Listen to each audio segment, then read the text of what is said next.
Amen. Amen. La Bible dit que les anges sont au service de Dieu pour rendre le ministère auprès de ceux qui retournent le royaume. Amen. Amen. Amen. Amen. La parole, la parole, la parole. Alléluia. La parole est venue pour me transformer. Elle a changé toute ma vie. La parole, la parole, la parole. Alléluia. La parole est venue pour me transformer.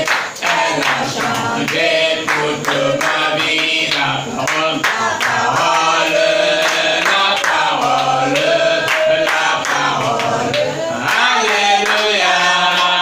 La parole est venue pour me transformer. Elle a changé toute ma vie. Saint-Esprit, aide-moi. Que je dois faire la parole de notre peuple fidèlement au nom de Jésus-Christ. Amen. Amen. Amen. Acclamons pour le Seigneur. À cause de certaines circonstances, le Seigneur va changer le message qui devait être prêché ce soir. Il m'a dit, Abraham, mon père était encore très jeune, tu dois encore les préparer pour prêcher aujourd'hui encore sur la foi. Amen. Amen. Tu dois prêcher sur la foi et vous parler de la foi. Amen. Amen. Amen. Amen. C'est ce que le Seigneur dit. Ma foi, c'est ma raison de vivre. Ma foi, c'est ma raison de vivre. Ma foi, c'est ma raison de vivre. Ma foi, c'est ma raison de vivre. Ma foi, c'est ma raison de vivre. Ma foi, c'est ma raison de vivre. ma foi, c'est ma raison de vivre. Ma foi, c'est ma raison de vivre. Ma foi, c'est ma raison de vivre. ma foi, c'est ma raison de vivre. Ma foi, c'est ma raison de vivre. ma foi, c'est ma raison de vivre. Ta foi, c'est ma raison de vivre. Ta foi, c'est ta raison de vivre. Ta foi, c'est ta raison de vivre.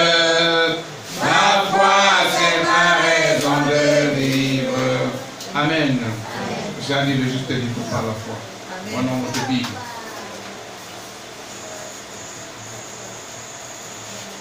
Tu peux ouvrir ta Bible dans Genèse 35 à 50. 35 à 50. 37. Commence à 37. Ça commence à 37 et à 50. Genèse chapitre 37 à 50. Je ne te demande pas de dire.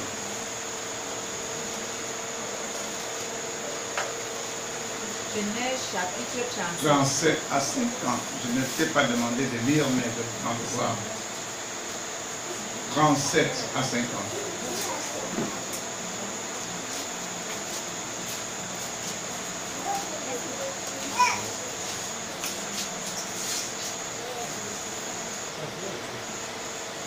Genèse combien? 37. 37, Genèse 37 à 50. Donc nous allons commencer à lire maintenant. Genèse 37, verset 5 à 11. Genèse 37, verset 5 à 11. Je lis au nom de Jésus. Joseph eut un songe et il raconta à ses frères qui le haïssent encore davantage. Il leur dit, écoutez donc ce songe que j'ai vu. Nous étions alliés des gerbes au milieu des champs. Et voici ma gerbe se levait et se tenait debout. Et vos gerbes l'entourèrent et se prosternèrent devant elle. Oui. Ses frères lui disent, est-ce que tu régneras sur nous? Est-ce que tu nous gouverneras? Et il le haït encore davantage à cause de ses songes et à cause de ses paroles. Il eut encore un autre songe. Et il le raconta à ses frères il dit, j'ai eu encore un songe. Voici le soleil et la lune et 11 étoiles se prosternaient devant moi. Il le raconta à son père et à ses frères. Son père le réprimanda et lui dit, que signifie ce songe que tu as eu? Faut-il que nous venons, moi, ta mère et tes frères, nous prosternons en terre devant toi? Ses frères eurent de l'envie contre lui, mais son père garda le souvenir de ces choses. Amen. Amen. Amen. Prenons maintenant encore Romains 4. Quelqu'un lit Romains 4. Romains 4, versets 20 à 21. Oh, je lis au nom de Jésus. Il ne douta point par incrédulité au sujet de la promesse de Dieu, mais il fut fortifié par la foi, donnant grâce, gloire à Dieu. Amen. Et ayant la pleine conviction que ce qu'il promet, il peut aussi l'accomplir. Ici, c'est la parole de l'Éternel.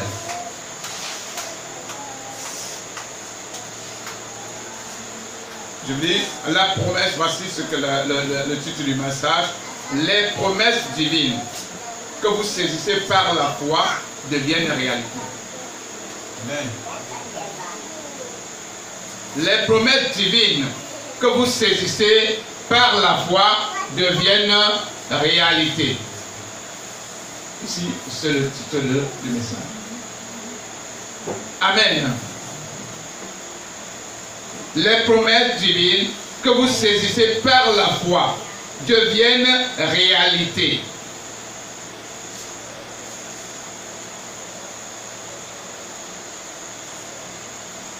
Je reprends encore. Écoutez bien. Les promesses divines que vous saisissez par la foi deviennent réalité. Nous allons parler sur trois choses. La promesse, les promesses, ou la promesse, la foi et l'obéissance. Nous allons parler de trois choses ce soir. La foi, la promesse, la foi, l'obéissance. La promesse, nous parlons maintenant de la promesse. Il y a deux choses qui ont retenu mon attention. Trois choses, pardon. La promesse divine que vous saisissez par la foi devienne réalité. Moi, il y a les promesses et la foi. Les premières choses qui ont saisi mon attention, la promesse et la foi. Et il pose la question, qu'est-ce que la promesse? La promesse est une parole donnée par Dieu à une personne. La promesse est une parole donnée par Dieu à une personne.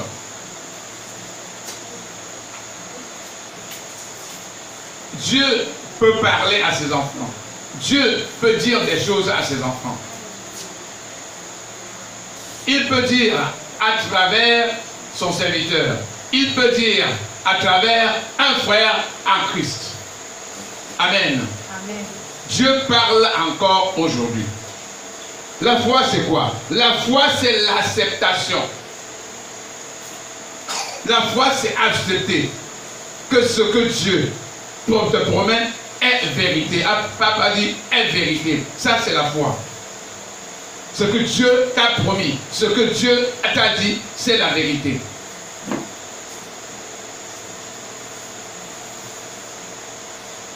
L'obéissance, c'est la position que tu te mets pour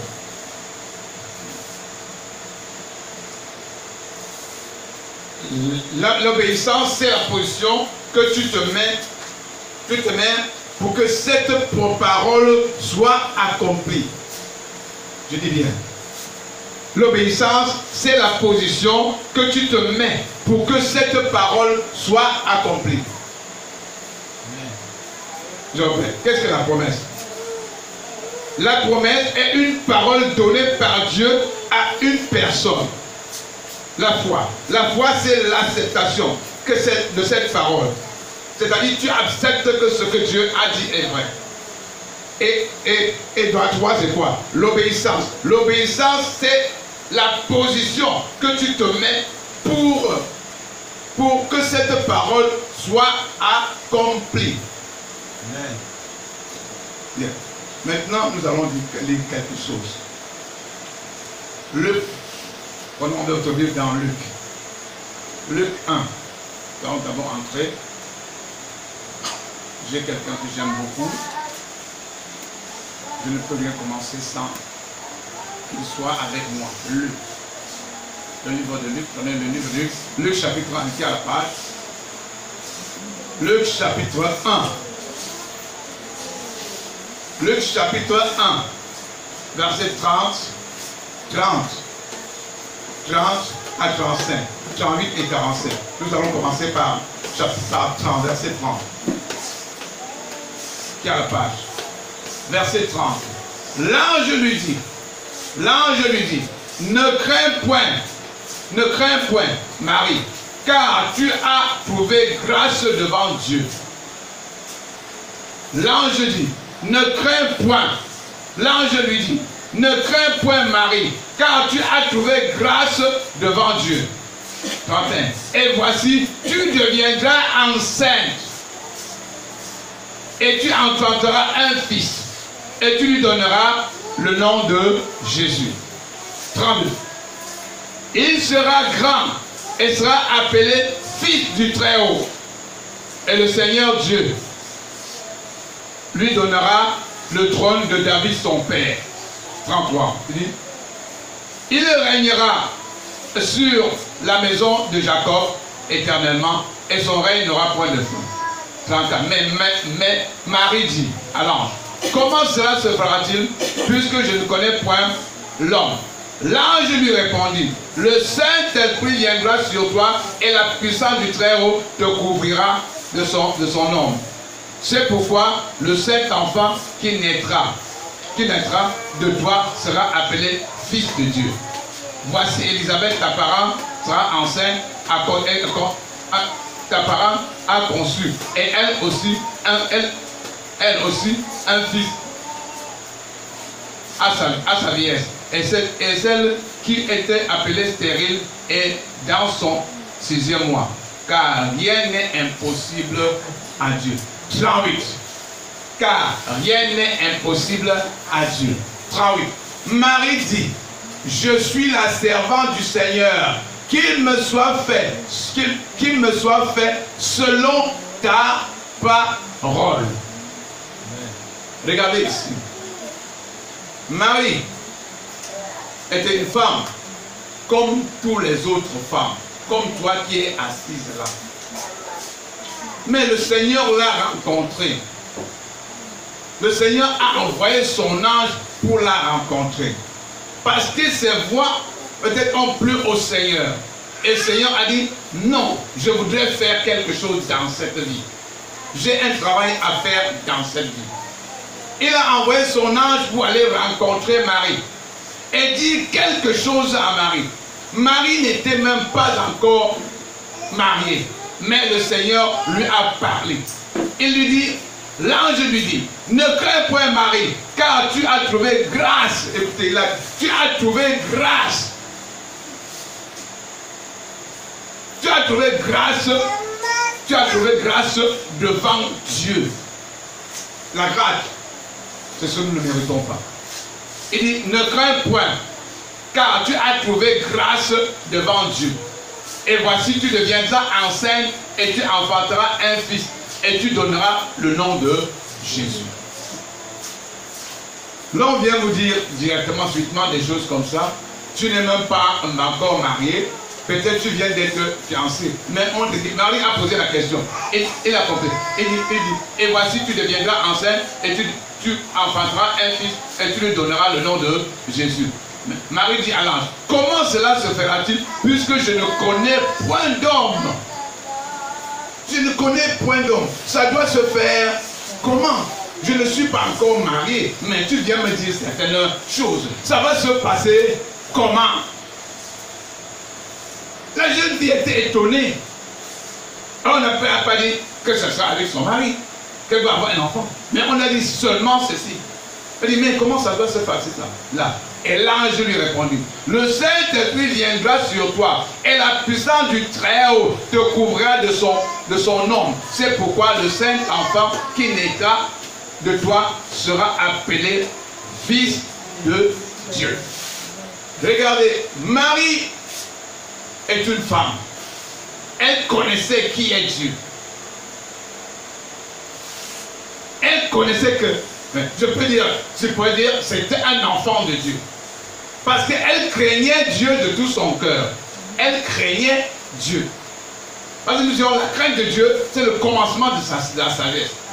Puisque, dans le verset 38, Marie savait déjà qu'elle est née pour aimer et servir l'Éternel. Aimer Dieu et le servir.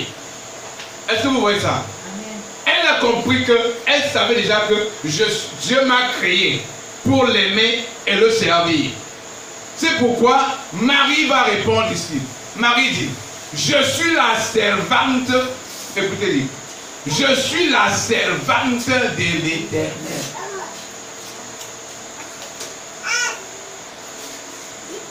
Regardez, elle dit, je suis la servante de l'Éternel.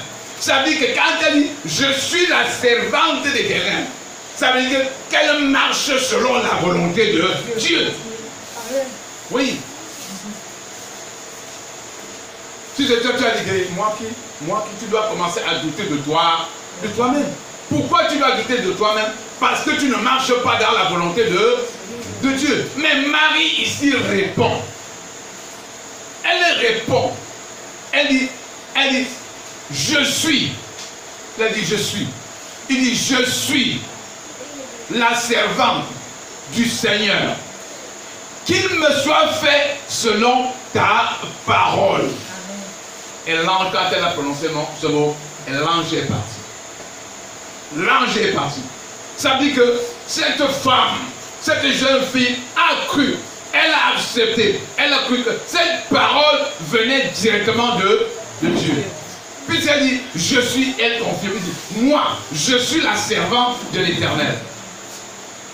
Est-ce que toi, jeune femme, jeune fille, est-ce que ce jour tu peux dire, l'ange peut te voir, Dieu peut te voir, je suis ta servante.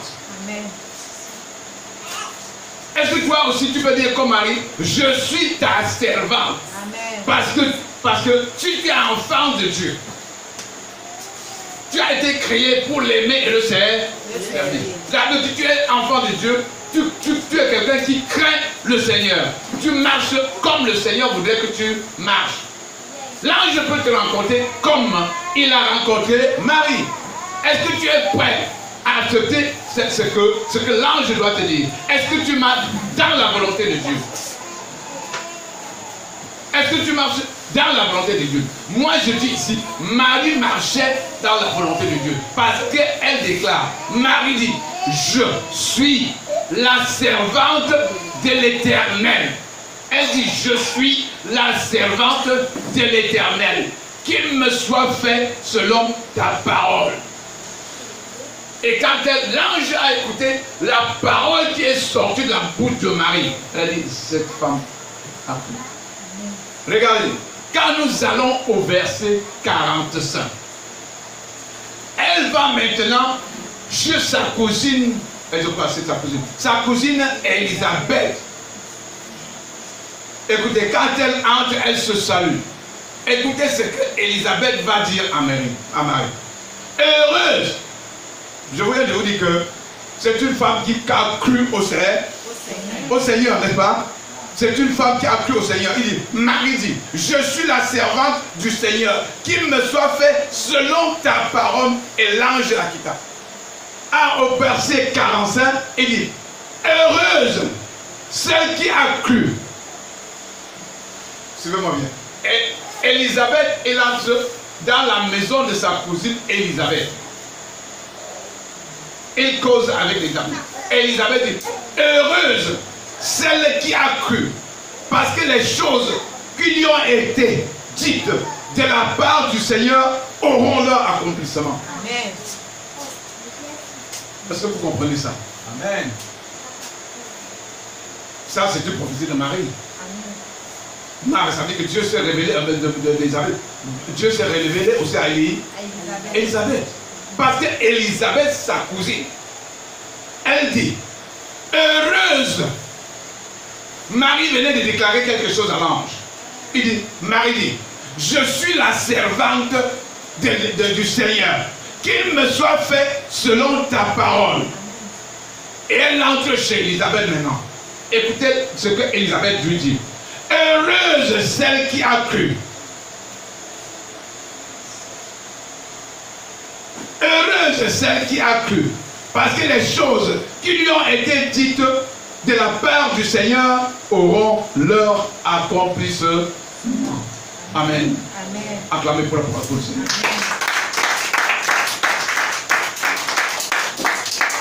Vous voyez,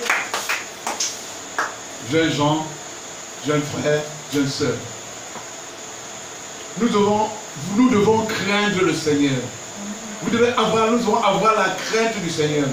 Le Seigneur veut utiliser ceux qui le craignent. Le Seigneur veut utiliser ceux qui marchent selon sa parole. Ceux qui le craignent.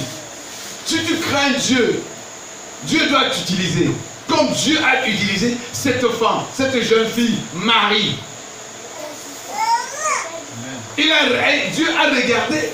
Il a vu que Marie était celle qui marchait comme lui. Il voulait. Et il a confié quelque chose à Marie. Je peux dire que c'est une mission qui a été confiée à Marie. Parce qu'elle devait faire une œuvre. Elle devait porter le Fils de Dieu dans son ventre. Et Dieu cherchait quelqu'un qui marchait selon la vérité, dans sa volonté, et qui était pur. Si nous lisons un peu encore, Marie était une fille vierge. Je dis vierge. Ça veut dire qu'il n'avait pas connu d'homme. Elle n'avait pas connu d'homme. Est-ce que vous comprenez? Amen. Le Seigneur a fouillé. Il a regardé. Il a dit, qu'est-ce qu'il veut faire? Est-ce que Dieu ne pouvait pas aussi choisir une autre personne?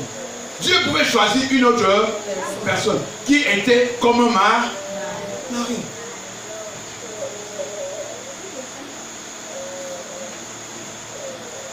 Quand Dieu appelle toute une nation, est-ce que vous comprenez? Dieu appelle une nation, mais une personne peut se démarquer. Est-ce que vous comprenez? Dieu appelle une personne, mais parmi cette nation, une personne peut se démarquer. Puisque Dieu dit, je cherche un homme. Je crois que c'est dans Daniel. Il dit, je cherche un homme qui peut intercéder pour lui et intercéder pour les autres. Et un bon garçon dit, me voici Seigneur, utilise-moi. La personne de Daniel. Dieu a trouvé cette femme de Marie, capable, qui marchait selon la volonté. Et il a dit, celle-ci, je dois l'utiliser. Marie pouvait décider, dit que non, je ne veux pas. Hello? Hello? Je peux dire non. Elle a le libre elle a le libre choix. C'est pourquoi Dieu n'est pas seulement venu lui dire, bon, voilà, maintenant, c'est comme ça. Il a causé avec Marie. Et Marie a répondu. Marie a dit, oui, je suis d'accord. Puisqu'elle dit, je suis la servante du Seigneur. Qu'il me soit fait selon ta parole. Ça veut dire que Marie a accepté ce que l'Éternel venait de lui dire par l'ange. Amen. Oui, Dieu demande notre avis. Dieu veut que nous fassions des choses. Mais il doit d'abord venir vers toi. Tu as le libre choix. Tu peux dire non, comme tu peux dire oui. Hein, c'est vrai ou faux? Hein? Tu peux dire oui, comme tu peux dire non. Mais Marie a dit au Seigneur, oui, Seigneur, j'accepte. Puisqu'elle a dit, je suis la servante du Seigneur, qu'il me soit fait selon ta parole. Elle a cru. Elle a une femme. Elle a dit c'est le Seigneur qui a parlé. Cette parole, c'est Dieu. Et elle a cru. Elle a accepté ce que Dieu lui a promis. La promesse, c'est que tu auras un fils. Et il s'appellera Jésus. Et Marie a cru en ce que Dieu a dit. Et elle a eu la ferme assurance. La foi vient de ce qu'on entend. Marie a entendu ce que le Seigneur a dit. La foi vient de ce qu'on entend. Et ce qu'on entend vient de la parole de Dieu. Et Marie a compris que ceci réellement c'est la parole de Dieu. La foi vient de ce qu'on entend. Et ce qu'on entend vient de la parole de Dieu. Amen. Elle a cru à la parole de Dieu. Marie a cru. L'acceptation. La foi, c'est l'acceptation. Croire que ce que Dieu dit est vrai. Est vrai. Quand je vois le verset 47, et Marie dit, mon âme exalte le Seigneur et mon esprit se réjouit en Dieu mon sauveur. Vous voyez comment elle était en joie. Elle a accepté ce que Dieu a dit. Elle était contente de parce que ce que Dieu lui a dit, elle a cru en ça. Elle dit, regardez la joie. Mon âme exalte le Seigneur et mon esprit se réjouit en Dieu, mon sauveur. Elle n'a pas encore vu l'enfant. Est-ce que vous voyez? Elle n'a pas encore vu l'enfant, mais elle dit, mon âme exalte le Seigneur et mon esprit se réjouit en Dieu mon sauveur, parce qu'il a jeté les yeux sur la bassesse de sa servante. Une fille humble. L'humilité précède la gloire. Amen. Aïe, une fille humble. Je dis l'humilité précède la gloire. Avec de votre humilité, vous pouvez vous asseoir sur le trône du roi. Amen. Hello? À cause de l'humilité. Et dit, Marie dit, mon âme exalte le Seigneur et mon esprit se réjouit en Dieu mon sauveur, parce qu'il a jeté les yeux sur la bassesse de sa servante. Car voici désormais toutes les générations me diront bienheureuse. Est-ce que nous comprenons? L'humilité précède la gloire. Marie, quand j'entends la parole de Marie ici, dit, parce qu'il a jeté les yeux sur la bassesse. Combien de fois as-tu dit au Seigneur, je sais que je ne suis rien? Combien de fois t'es-tu humilié devant Dieu? Combien de fois?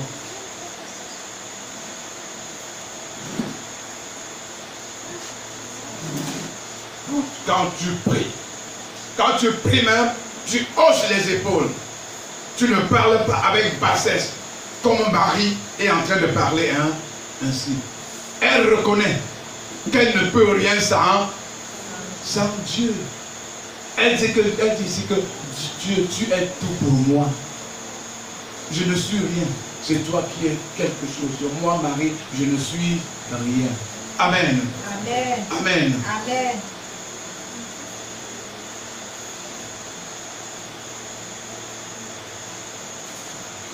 Maintenant, nous allons entrer dans notre verset.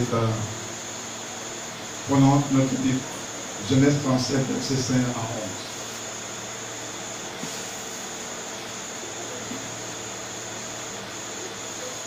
11. Genèse 37, verset 5 à 11. Quelqu'un m'a dit en haute voix. Genèse 37, il y a la page. Genèse 37, verset 5 à 11, je lis au nom de Jésus. Joseph eut un songe et il le raconta à ses frères, qui le haïrent qui le haïrent encore davantage. Il leur dit, Écoutez donc le songe que j'ai eu. Nous étions alliés les gerbes au milieu des champs. Et voici, ma gerbe s'est levée et se tint debout, et vos gerbes l'entourèrent et se prosternèrent devant elle. Ses frères lui dirent, est-ce que tu régneras sur nous? Est-ce que tu nous gouverneras? Et ils le haïrent encore davantage à cause de ses songes et à cause de sa parole. Il eut encore un autre songe et il raconta à ses frères et dit, j'ai eu encore un songe et voici le soleil, la lune et 11 étoiles se prosternent devant moi. Et il raconta à son père et à ses frères.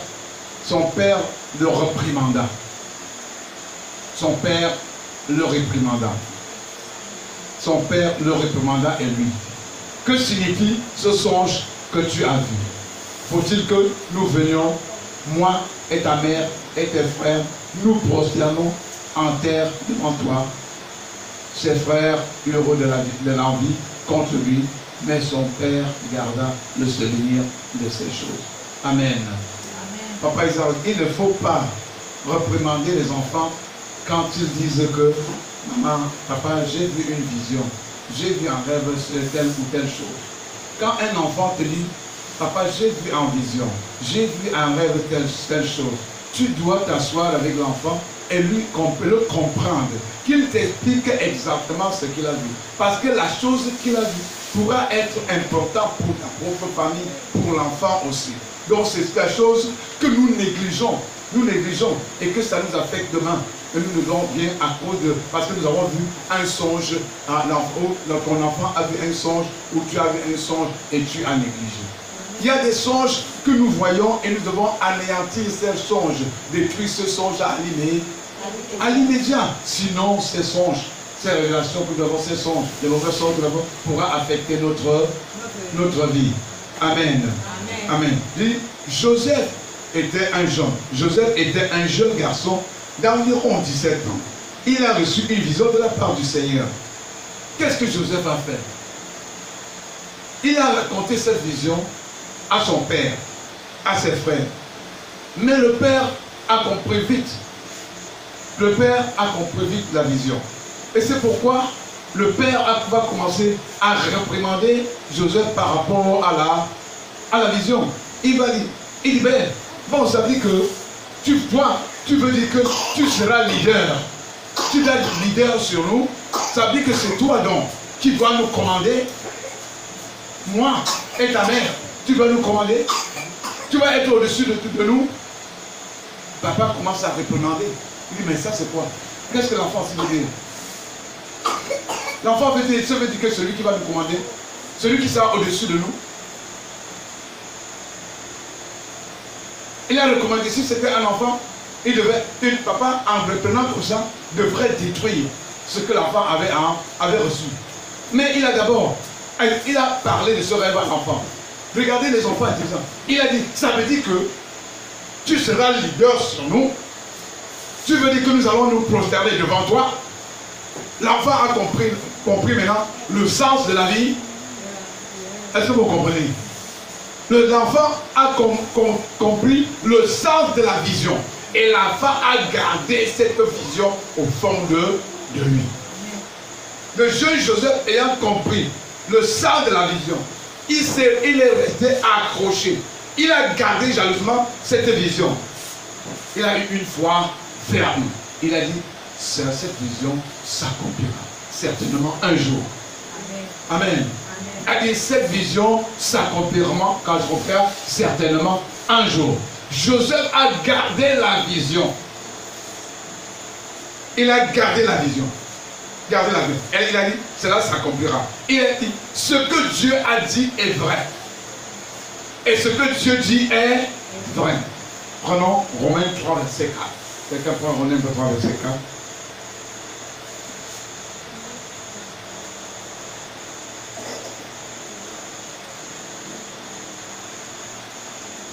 Romains 3, verset 4, qui est à la page. Romains 3, verset 4.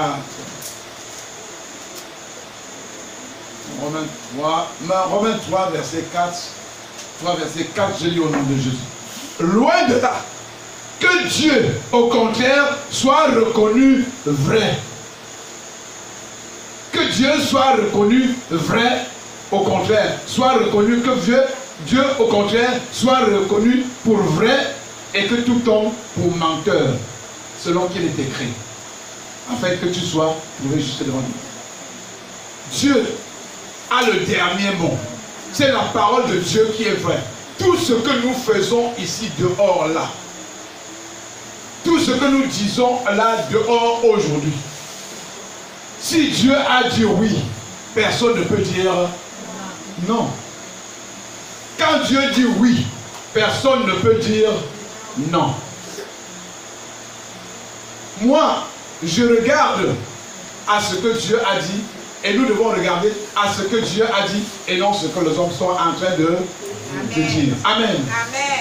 C'est ce que Dieu a dit qui est vrai. Pas ce que les hommes ont dit. Amen. Amen.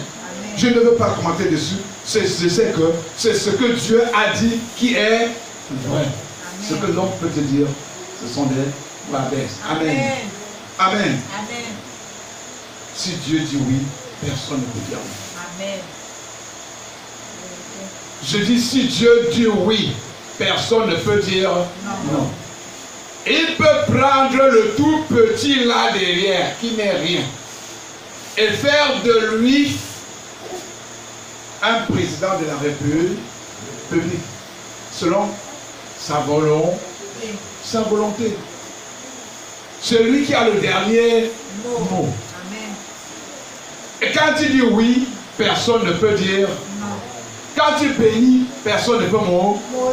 Quand il ouvre les portes, personne ne peut fermer. Amen. Quand Dieu ouvre une porte, il n'y a personne qui peut fermer cette porte. Amen. Amen. Joseph a eu confiance en la parole de Dieu. Il a accepté que la parole de Dieu est vraie. Et il a décidé, c'est Dieu qui l'a dit, c'est Dieu qui a parlé. Quand il dit oui, personne ne peut dire non. Quand il bénit quelqu'un, personne ne peut mourir. Amen. Quand il ouvre une porte dans ta vie, personne ne peut la faire fermer. Amen. Amen. Amen. Nous devons avoir confiance en l'Éternel. Pas confiance en les noms. Les gens peuvent prôner la vérité, vous nous dire toute une vérité en face, mais ils ne pratiquent pas ce qu'ils ont dit. Est-ce que vous comprenez? Ils peuvent nous dire, ce qu'ils disent est vrai, mais ils ne peuvent pas pratiquer ce qu'ils sont en train de dire. Si tu ne peux pas pratiquer ce que tu es en train de dire, c'est que ce que tu dis ne sert à rien. Vrai ou faux? C'est que ça ne sert à rien. Regardez, quand vous allez aller dehors là, vous allez voir des gens, ils peuvent réciter, connaître tous ces versets bibliques. Ils ont été à l'école de théologie. Mais je vous dis que ils peuvent, il dit Romains 4, il dit c'est tel. Romains 4, il dit c'est tel. Mais ils ne peuvent pas pratiquer la parole qu'ils lisent. Ça veut dire que ce qu'ils disent ne sert à rien. Ça ne sert à rien. Ça ne sert à rien. Parce qu'ils ne peuvent pas pratiquer. Ce que tu dis, c'est la vérité. Mais tu ne pratiques pas. Amen. Amen. Joseph. Vous allez vous regarder. C'est un enfant qui a compris que la parole de Dieu est vraie. Il a compris que si Dieu, quand Dieu dit oui, personne ne peut dire non. Il a compris que quand Dieu bénit, personne ne peut maudire. Quand Dieu ouvre les portes, personne ne peut faire fermer. Regardez le comportement de Joseph face à la vision. Comment Joseph s'est comporté face à la vision. Joseph, il a eu une foi sincère. Une foi qui est sincère. Apprenons peut-être notre livre dans Actes 8, verset 37, pour voir un peu ce que Acte 37 va nous dire. Acte 8, 37. Quelle page? Acte 8, verset 37, dit quoi? Écoute, Philippe dit, et à qui? À l'unique Éthiopien. Écoutez-moi. Philippe dit à l'unique Éthiopien, je veux dire, Joseph Joseph, le comportement, je parle du comportement de Joseph face à la vision. Joseph a eu une foi sincère, une foi qui est sincère. Écoutez ce que Philippe va dire à l'unique Éthiopien. Il dit, si tu crois, suivez-moi, si tu crois de tout ton cœur, cela est possible. Joseph a cru ici que ce que Dieu a dit le concernant est possible. Hello? Est-ce que quelqu'un me comprend? Je dis que Joseph a cru que ce que l'Éternel lui a dit est possible. Parce qu'il dit, il est possible à celui qui croit. C'est possible à celui qui croit. Sa foi était une foi sincère. Et sincère. 2. C'est le comportement de Joseph face à la vision. 2. Il confesse cette foi. Joseph tout le temps confessait ça. Cette vision devant Dieu.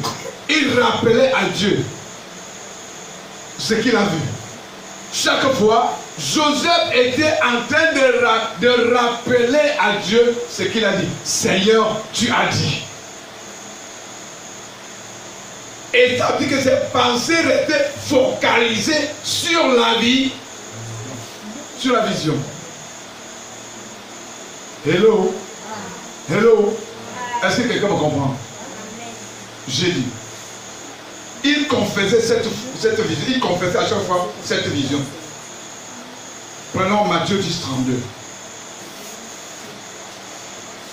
Voyons ce que Matthieu 10 va nous dire. Je vais voir ce que Matthieu 10 va nous dire. Matthieu 10, verset 32. Papa, là où je vais le comportement de Joseph, je dis Acte 8, 37. Acte 8, verset 37. 37. Verset 37.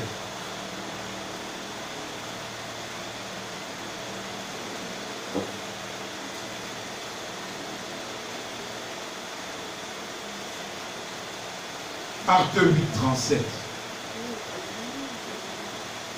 Je relis Acte, s'il faut possible, je relis le Acte 8, 37.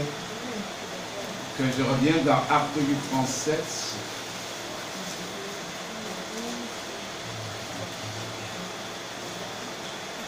Acte 8, j'ai parlé de Acte 8, 37.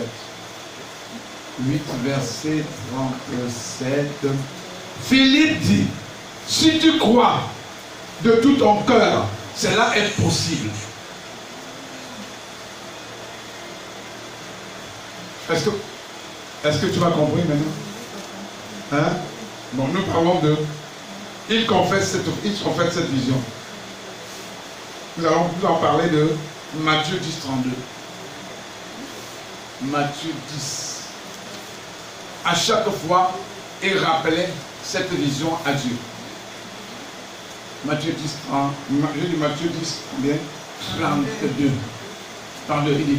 C'est pourquoi quiconque me confessera devant les hommes, je le confesserai aussi devant mon Père qui est dans les cieux. À chaque fois, l'enfant ne pouvait comprendre. Seigneur, tu as dit. Seigneur, tu as dit. Seigneur, tu as dit. Seigneur, tu as dit que. Seigneur, tu as dit. À chaque pas, il était toujours avant de confesser cette vie. Pourquoi? Joseph a eu une foi puissante. une foi puissante.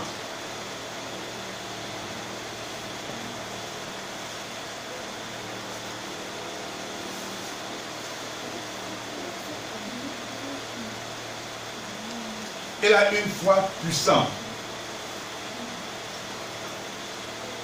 Quelqu'un me lit 1 Corinthiens 2, versets 4 à 5. Prenez votre livre, s'il vous plaît. 1 Corinthiens 2. Il y a parlé ici. Il y a parlé bon lecteur là. 1 Corinthiens 2, versets 4 à 5. 1 Corinthiens 2. 1 Corinthiens 2, versets 4 à 5.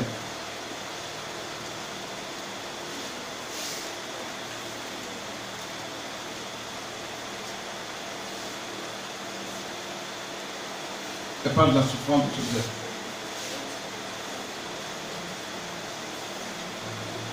Paul dit ici 1 Corinthiens 2. 1 Corinthiens 2. Est-ce que quelqu'un a la page? Verset 4 à 5. Et verset 4 à 5. Et ma parole et ma prédication ne se reposent pas sur les discours persuasifs de la sagesse, mais sur la démonstration d'esprit et de puissance, afin que votre foi fût fondée non sur la sagesse des hommes, mais sur la puissance de Dieu.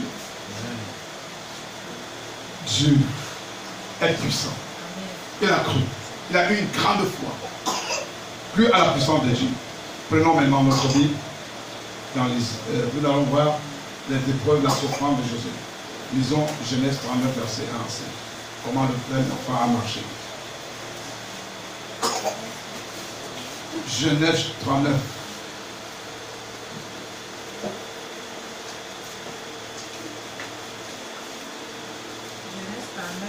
Genèse 39, verset 1 à 5. 39. Genèse 39, à la page 1 à 5. C'est ça, on est à la page. On fit descendre Joseph en Égypte. Avant de commencer, Joseph a été vendu par ses frères. Regardez comment quelqu'un, la promesse doit s'accomplir dans la vie de quelqu'un, commençant par la souffrance. Dieu promet quelque chose à quelqu'un et ça commence par la souffrance. Papa, Dieu te promet quelque chose, il dit, Papa Paul, tu seras ainsi, tu seras comme ça, je vais te bénir de toutes sortes de bénédictions. Mais tu te rends compte que tu crois, tu dis oui, j'accepte. Mais ça commence par la souffrance. Mais tu te dis, on va dire, mais ça c'est quoi? Dieu a dit que je serai ceci. Mais ça commence par où comme ça? Hein? Regardez comment l'enfant a cru. On commence, ses frères, il va donner peut-être la nourriture à ses frères qui sont en brousse. Alors en brousse, on l'arrête. Ses frères, à cause du rêve, on l'arrête. On le vend comme esclave aux passants. Et les passants l'achètent. Et quand ils vont en Égypte, un monsieur doit l'acheter. Il doit devenir esclave dans sa maison. Lisons maintenant. Joseph en Égypte. On fit descendre Joseph en Égypte. On avait acheté un peu d'argent. On fit descendre Joseph en Égypte. Et Potiphar, officier pharaon, chef des gardes égyptiens, l'acheta des Ismaélites qui lui avait fait descendre. L'Éternel fut avec lui et la postérité l'accompagnant. Il habita dans la maison de son maître égyptien. Son maître fut que l'Éternel était avec lui et que l'Éternel faisait de prospérité entre les mains tout ce qu'il entreprenait. Joseph trouva grâce aux yeux de son maître qui l'emportait à son service. L'établit sur la maison et lui confia tout ce qu'il possédait. Dès que Potiphar lui établit sur la maison et sur tout ce qu'il possédait, l'Éternel bénit la maison et l'Égyptien à cause de Joseph. Et la bénédiction de l'Éternel, n'est-ce pas, fut sur tout ce qui lui appartenait, soit à la maison, soit au champ. Regardez, quand Dieu est pour toi, qui peut être contre toi? Personne. Si Dieu est pour toi, qui peut être contre toi? Personne. On a vendu l'enfant. L'enfant est quelqu'un, et c'est un officier, un grand type qui a acheté cet enfant et l'a amené dans sa maison comme un esclave. Vous comprenez? C'est-à-dire, l'Éternel nous soutient toujours, même dans les périodes sombres de notre vie. Amen. Est-ce que vous comprenez là? Même dans les périodes sombres de ta vie, l'Éternel est avec eux et avec toi. Est-ce que tu comprends? Amen. C'est Zacharie. Je crois que c'est Zacharie, c'est comme ça qu'il nous parle de ça. Zacharie, quelque chose qui nous parle comme ça. Il dit que l'Éternel, n'est-ce pas, même dans les périodes les plus sombres de notre vie, en tant qu'enfant de Dieu, l'Éternel est avec nous. Tu dois seulement garder confiance en l'Éternel. Regardez, il est arrivé dans la maison de Pharaon en tant qu'esclave. Vous savez comment on traite les esclaves? Si vous avez connu la traite négrière, vous devez pleurer. Les chaînes, on met les chaînes au cou, comme le bœuf, comme on met les chaînes au bœuf, d'accord, au bœuf. Et les mains sont derrière, on a attaché les mains derrière et les chaînes au cou. Et on fait de toi ce que tu ne pensais pas. Tu travailles vachement et on vient te battre par la suite. Mais regardez comment l'Éternel, le chemin de la destinée d'un enfant. On l'a même vendu pour être esclave. Mais on l'a vendu entre les mains de qui? De Potiphar, un chef égyptien. Regardez, je vais vous parler du chemin de la destinée, un peu. Regardez un peu Moïse. Moïse a été recueilli par qui? Par qui? Par son ennemi qui voulait le faire périr. Son ennemi. Il a été élevé dans la cour du roi d'Égypte qui voulait Pharaon, qui cherchait sa mort. Tu élèves ton ennemi dans ta maison et tu lui donnes tout. Regardez ce que Dieu est. Si vous comprenez Dieu, hein, vous ne pouvez pas vous déranger. Vous ne comprenez pas, on ne comprend pas Dieu. Je dis l'enfant que Pharaon voulait faire tuer. Voulait tuer. Il a tué tous les autres. Celui-là, on l'a jeté mis dans l'eau dans une corbeille. Et on l'a recueilli au palais. Et il a grandi au palais. Celui qui veut combattre, celui que Pharaon combattait, c'est là où il est parti tomber au palais de celui qui le combattait. Et celui-là a pris la peine de le nourrir pendant 40 ans. Ton ennemi. Regardez comment Dieu est. Il fait que ton ennemi qui voulait te nuire, celui qui te nourrit, celui qui te donne tout. Joseph, nous sommes dans le cas de Joseph, la destinée de Joseph.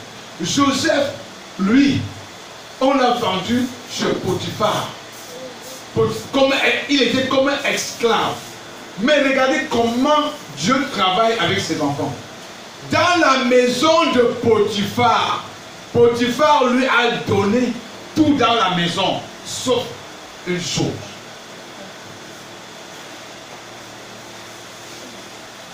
Il pouvait tout faire. Écoutez, il dit, dès que Potiphar lui établit sur ma maison et sur tout ce qu'il possédait, l'Éternel bénit la maison de l'Égyptien. Car écoutez, quand Dieu est avec toi, personne ne peut être contre toi. Amen. Amen. Amen. On l'a établi, et Potiphar l'a établi dans sa maison. Et Potiphar a encore prospéré à cause de Joseph dans sa maison. La présence de Joseph dans sa maison. Parce que Dieu était avec lui. Hein?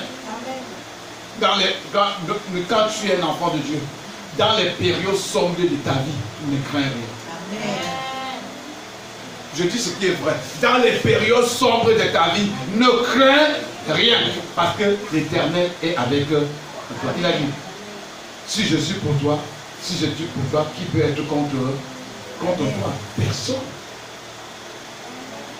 Je le fais. Il dit, dès que Potiphar lui établit sur sa maison et sur tout ce qu'il possédait, l'Éternel bénit Potiphar, l'Égyptien. L'Éternel a béni l'Égyptien, le Potiphar, à cause de Joseph, et la bénédiction de l'Éternel fut sur tout ce qui lui appartenait, soit à la maison, soit au champ. Donc, tout ce que Potiphar avait maintenant prospéré.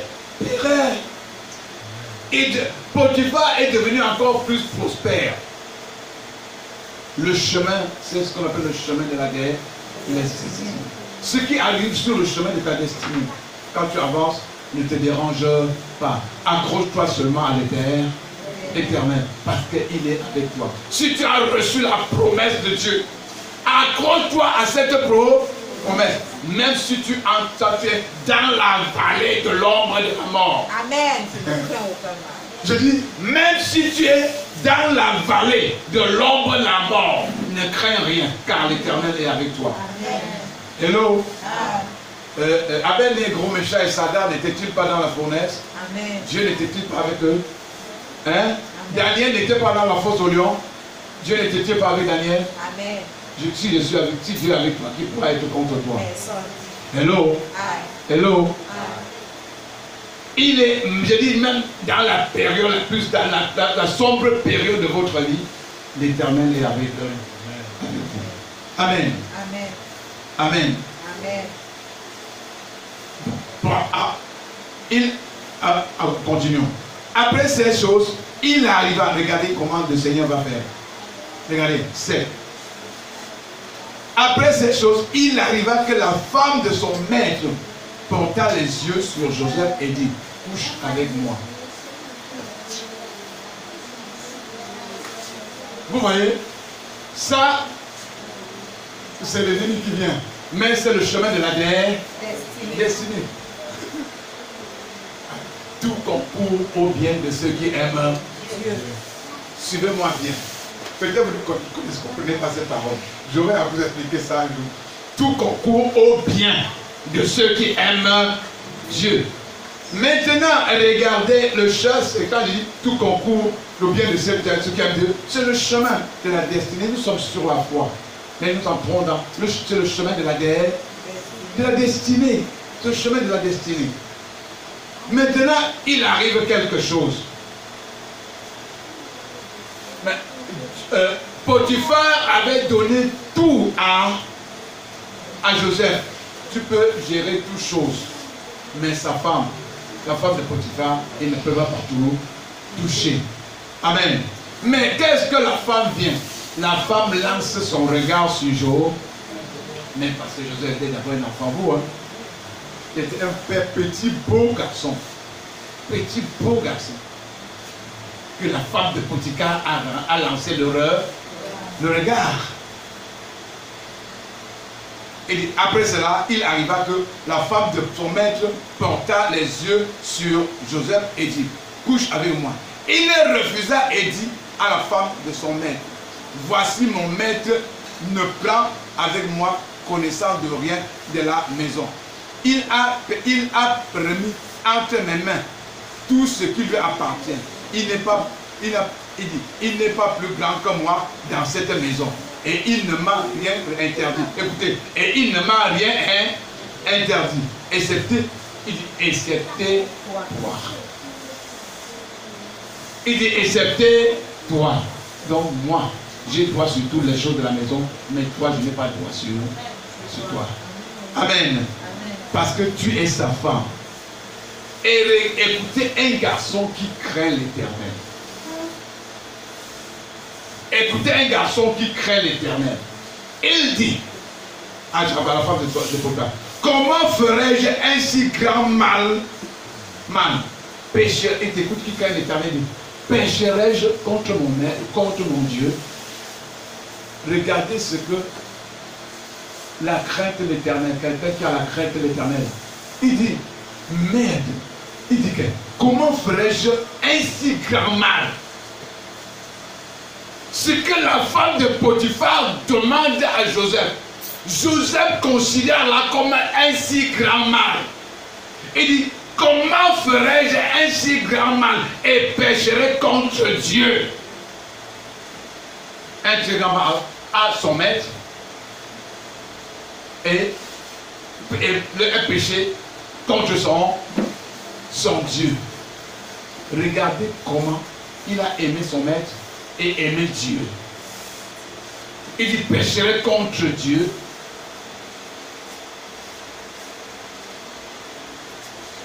Et si c'est les enfants d'aujourd'hui, les jeunes d'aujourd'hui, parce qu'il va entrer dans la vie de la femme de Potiphar, la maison serait tout entièrement à lui. Tous les biens de Potiphar seraient à lui. Hein? Et ils appellent ça, on appelle ça gigolo. Aujourd'hui. C'est comme ça qu'ils appellent, non? Oui. Le bien de Potiphar maintenant doit lui appartenir. Mais Joseph a dit, non, je ne peux pas faire un si grand mal à mon maître. Et non, je ne peux pas pécher contre mon Dieu. La crainte de l'Éternel, le commencement de la sagesse. Amen. Le garçon était sage. Dieu a donné l'intelligence, sagesse à ce garçon. Il pécherait contre mon Dieu. Regardez. La souffrance. Regardez la souffrance. Comment l'enfant souffre. Regardez ce qui lui arrive.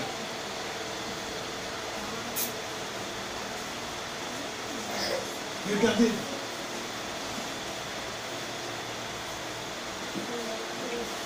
Et il pécherait contre moi. Un jour, on dit, un jour qu'il était entré dans la maison pour faire son ouvrage. Il était dans la maison pour travailler. Et qu'il n'y avait là aucun des gens de la maison. Les autres qui travaillent souvent à la maison n'étaient pas là. Elle le saisit par le vêtement et disant, couche avec moi. Et lui laissant son vêtement dans la main, il s'enfuit au dehors. Elle a arrêté Joseph pour enlever l'habit sur Joseph. Joseph l'a enlevé la chemise comme ça. Papa, et a laissé la chemise, n'est-ce pas, à la femme et fuir. Vous savez, peut-être avant, on portait seulement le billard. Peut-être comme ça, les esclaves.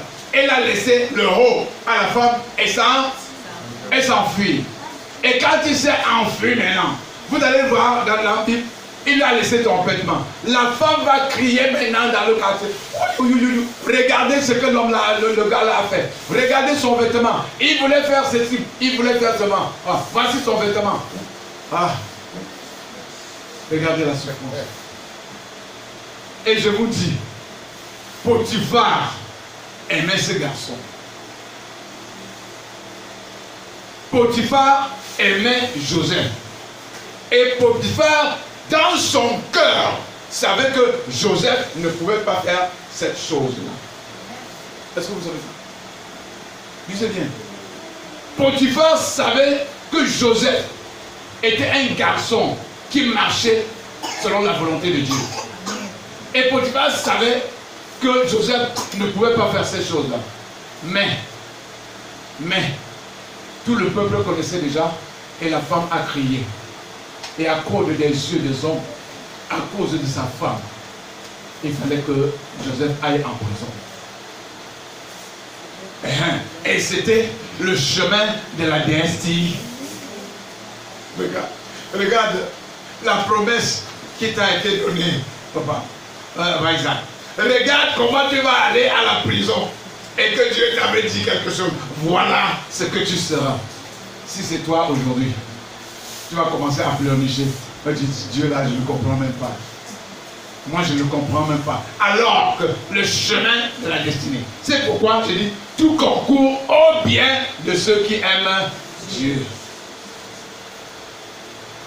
Et la foi est allée en prison.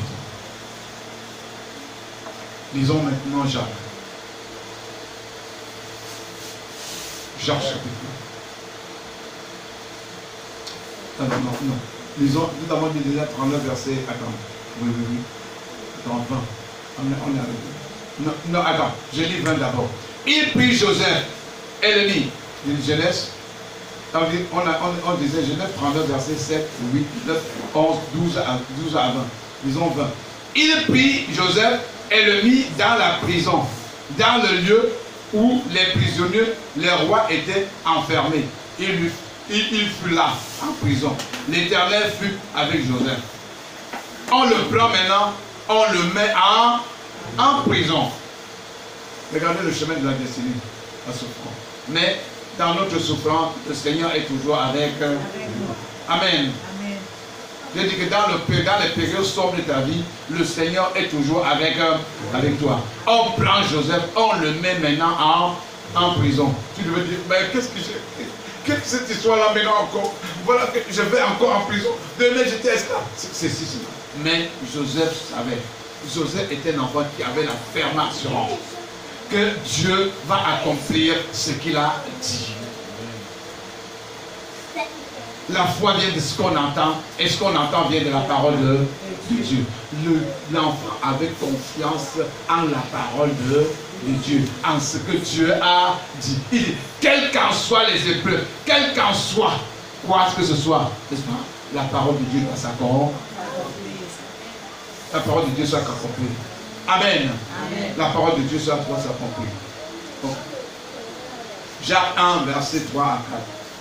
Jacques 1, là, disons rapidement. Jacques 1, qui a la page rapidement. Si tu as la page, tu lis. T'attends. Tu ne dois pas lire seul.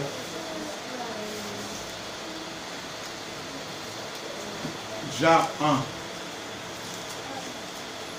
Qui a la page?